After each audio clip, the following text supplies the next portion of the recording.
وقد قال الله تبارك وتعالى في كتابه المبين فأعوذ بالله من الشيطان الرجيم بسم الله الرحمن الرحيم إن الصلاة تنهى عن الفحشاء والمنكر وقال رسول الله صلى الله عليه وسلم بين العبد وبين الكفر ترك الصلاة صدق الله العظیم.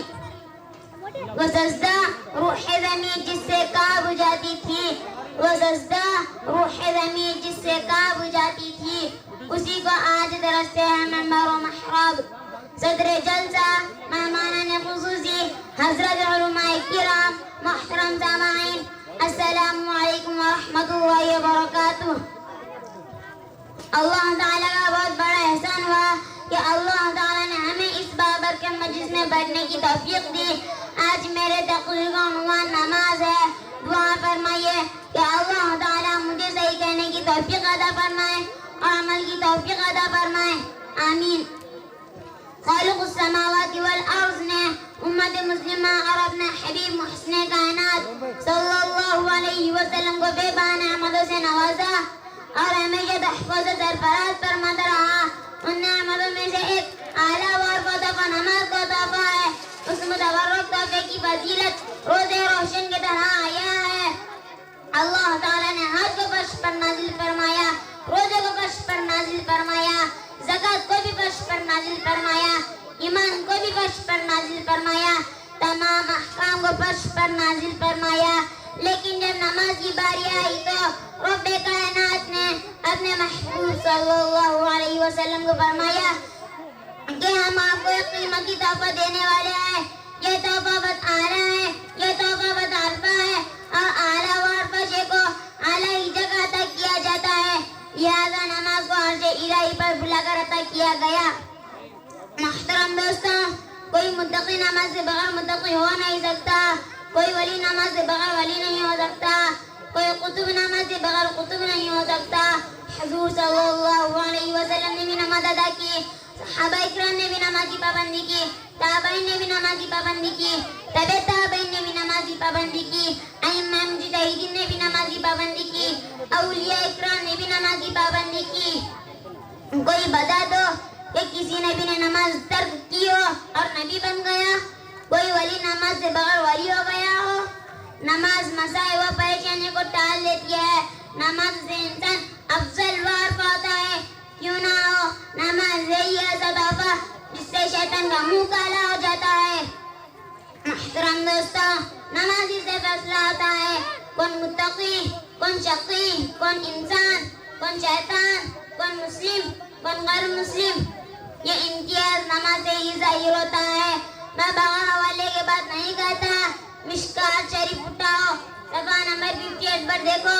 حضرت جابر رضی اللہ عنہ کہتے ہیں کہ محسن انسانیت صلی اللہ علیہ وسلم نے ارشاد فرمایا بین العبد و بین الکفر ترک الصلاۃ، بندے اور کفر کے درمیان صرف نماز کا ترک کرنا ہے. مشکات شریف اسی صفحہ پر دیکھیں. اور ایک حدیث ہے جس کی راوی حضرت بریدہ رضی اللہ عنہ ہے. فرمایا رسول اکرم صلی اللہ علیہ وسلم نے العہد بیننا و بینہم الصلاۃ فمن ترکہا فقد کفر. ہمارے اور منافقین کے مابین عہد ہے، وہ نماز ہے، بس جس نے اس کو ترک کیا گویا اس نے کفر کیا. حضور پر نور صلی اللہ علیہ وسلم نے دوسری جگہ ارشاد فرمایا کہ من ترک الصلاۃ متعمدا فقد کفر. جس نے جان بوجھ کر نماز کو ترک کیا گویا اس نے کفر کیا. ان تمام حدیث کی روشنی میں نماز کی اہمیت معلوم ہوتی ہے اور محسن انسانیت صلی اللہ علیہ وسلم نے اپنی آنکھوں کی ٹھنڈک نماز میں بتایا ہے. الفاظ یوں ہیں قرۃ عینی فی الصلاۃ. جب بندہ رب کائنات کے دربار میں اپنا سر خم کرتا ہے تو محسن کائنات کے آنکھوں کو ٹھنڈک محسوس ہوتی ہے اور تاریک الصلاۃ سے نبی کو تکلیف ہوتی ہے. جس نے بھی محسن انسانیت صلی اللہ علیہ وسلم کو تکلیف پہنچائی گویا کی دنیا و آخرت برباد ہے.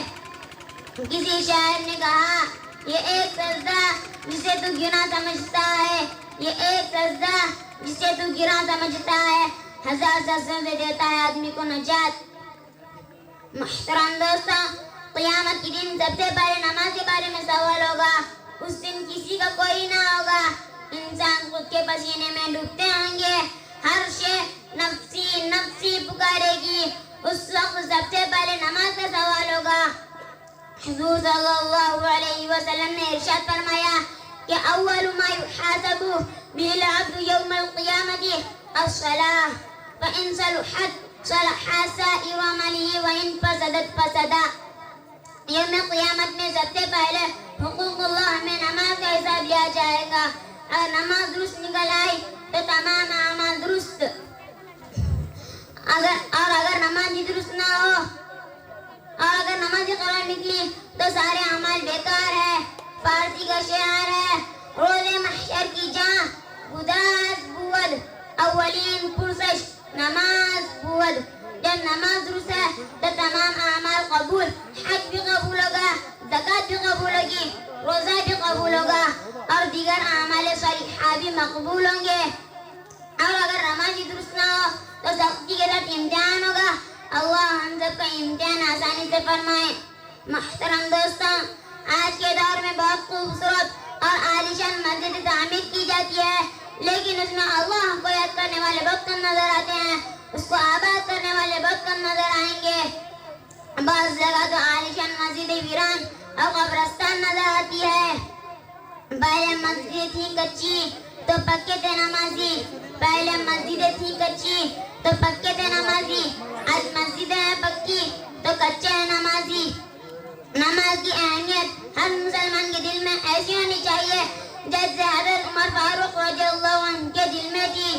حضرت عمر فاروق خلیفہ دوم امامت فرما رہے ہیں، آپ پر قاتلانہ حملہ کیا گیا، آپ زخمی ہو گئے۔